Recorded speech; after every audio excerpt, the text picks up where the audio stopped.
Hello there, ladies and gentlemen, boys and girls, children of all ages. My name is Mr. Dogwood53, and welcome back to Hearts of Iron 4 Old World Blues as, well, Northern Commonwealth. Last time we went ahead and kicked out control of the Colonel, as well as fought back against those fellas over at, what was it? The Montana Enclave, excuse me. We kicked their bums pretty easily, and now, well, here we are. Dealing with the aftermath of our little revolution.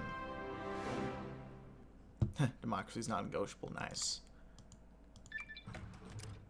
The fact that we get achievements in this game is cool as heck, and I think that's very funny. But yeah, let's go ahead and get working on a scene on the board. Brotherhood's destruction, we have an opportunity to explore our newfound access to the Missouri, so make involvement in the Midwest much easier. Wonderful. We can just pass 5 states. We still can't core any, which is a bit disappointing. But you know, what are you going to do?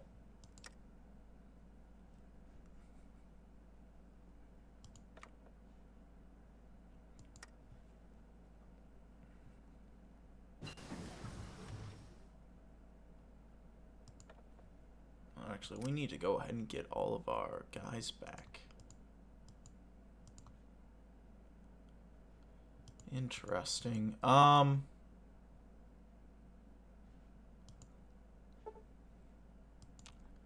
let's back to it.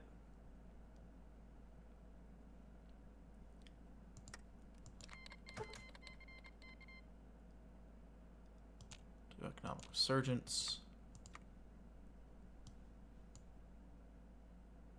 I thought this said racial prototyping. I was very confused for a second. Radical prototyping. That makes a lot more sense, so we'll go with that one. Meanwhile, we got cores. Oh, I've never been so happy to see cores.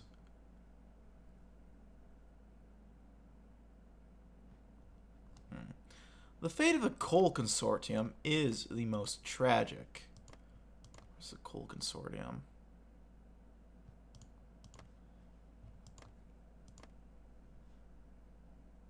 I'm not sure, actually.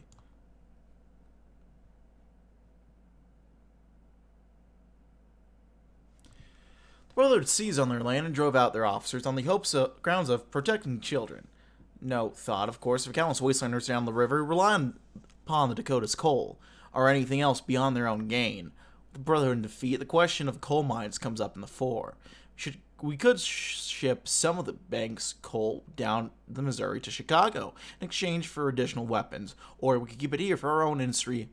The River League is also offering lucrative economic concessions to sell to the highest bidder, and finally one possibility to restore the consortium's control of a region, but with new management. Let's let them work under our guidance. Why not?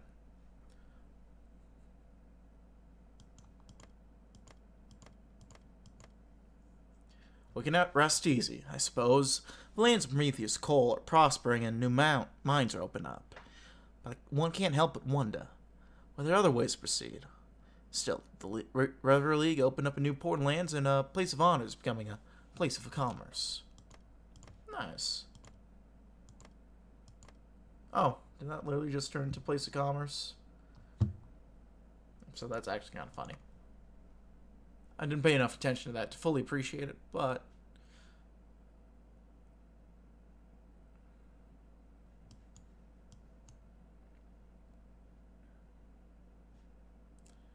shit. Let's go ahead and do the second birth of liberty. We, the representatives of the Northern Commonwealth, name and the authority of the good people of our land, solemnly declare America shall always be a free people, who bow to no tyrants. And for the support of this declaration, we pledge our lives, our fortunes, and our sacred honor.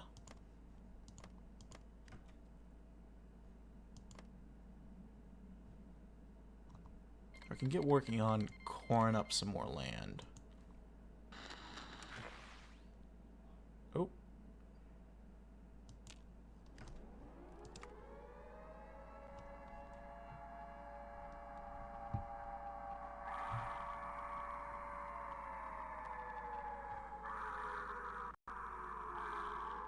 Well, that's not ominous at all.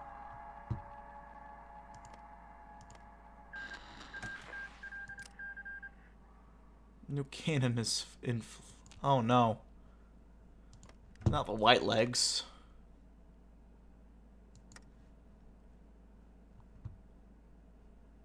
It's going to be very good for the Legion, I believe. And very not good for fucking anyone else.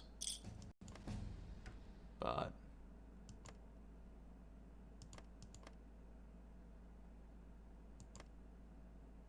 yeah, the Sinaloa cartel. Why not? You know?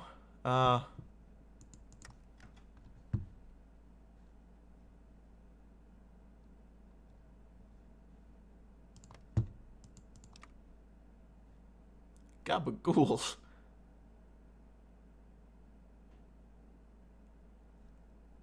Hey.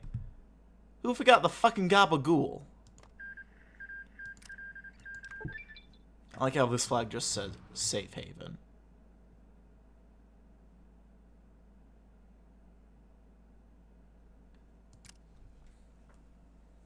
Look. Look. What said Weston, leader of the First Families. We can't just execute the colonel. She did good for Montana. She brought us roads, stability, technology. Jacob the historian smirked and said, and he showed him all the kingdoms of the world, and said to him, all these I shall give you, if you will prostrate yourself and worship me. What of the taxes? The refugees sent east, the civilians in prison for asking too many questions. You would defend the colonel because she was supplied you with heating? Ellen was silent, torn. She'd gone to her mother the night before, told her to beg for forgiveness, to say she'd only been following orders. The colonel refused, and called her daughter a traitor. Tell them that everything I did for America. And I would do it again. Except this time, I would not trust my family over my country. Sealtown's representative was silent for the most of the meeting, spoke up. So let the mob decide our fate. We can say it is a sign of the people's support, and it's not our responsibility. That way, should anyone ever complain, they will write that it was not our responsibility.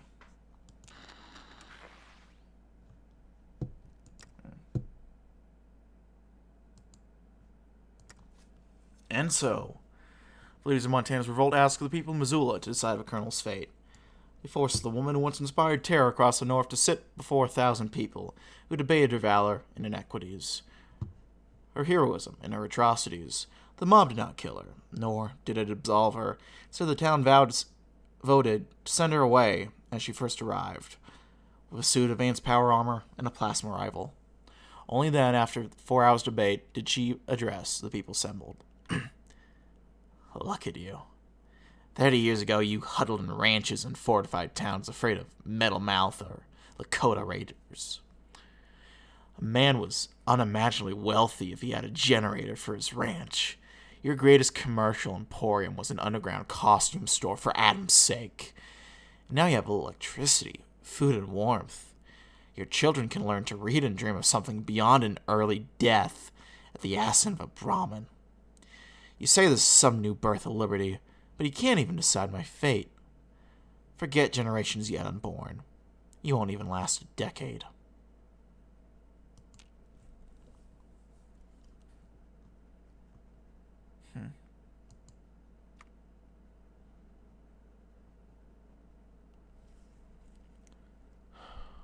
Well...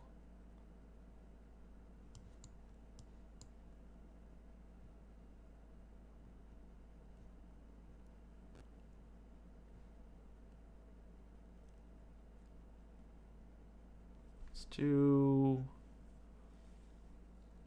Honor never dies. They call her the Last Sentinel. She was one of the Enclave's fiercest foes out east, destroying several of its war machines and inconveniencing several Cafe Costa coffee shipments. When Team October destroyed their main bunker, she took to the hills, raiding in the name of duty, courage, and commitment. But a turncoat betrayed her to Martha Santiago. It's up for us to decide her fate. Well...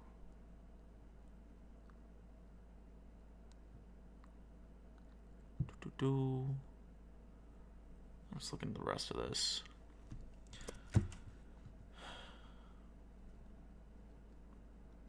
I think I might enjoy this.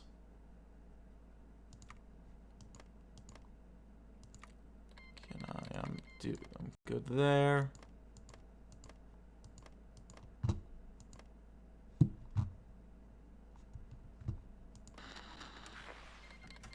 Oh, there we are.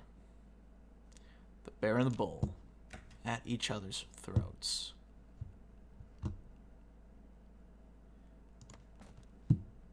Farmville. Oh. Naval invasion they did? Forgot they could do naval invasions. Yeah, they're doing naval invasions. Look at that. Cha-ching.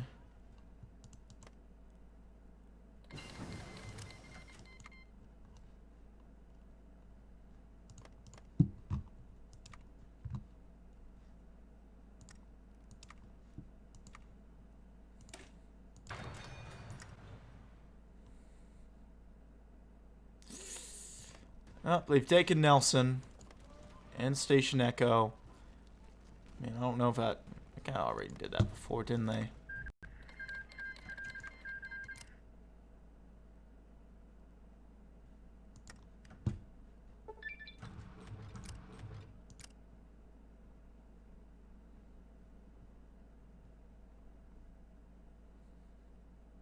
Recently, a group of purported actors have traveled through the Rockies for the Traveling Symphony. This group is mostly harmless, playing old TV commercials, Shakespeare plays, and other great works of literature. But words come that the woman they call the conductor is a former Brotherhood paladin named Johanna. What should we do with them? Make them put on performance of their lives. Got the metal mouths done.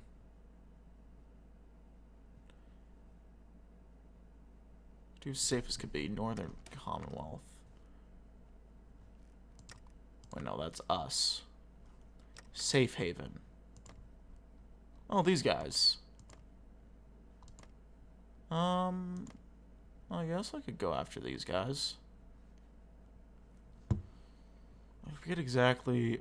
I think this is going into Canada territory now, honestly. But you know what?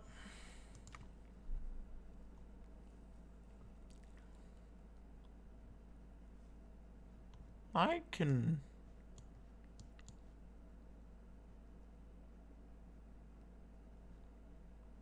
do that. Yeah, safe as can be. Nothing good ever came from the Wardens of the White. If Safe Haven is sheltering them, we just have to deal with them, one way or another. Something like that. They don't have a faction, do they? They do not. They're led by the people, though. Mayor Showtime. Wait, Mayor Showtime. Harboring the Warden. No, wait. That's HBO, not Showtime. Who did Game of Thrones? I thought they were making a joke or a reference. They might be trying to, but... The couple. They're just called the couple. We also have Penny.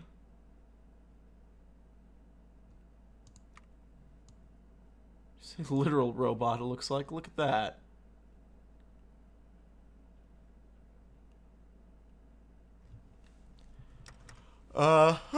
Anyway.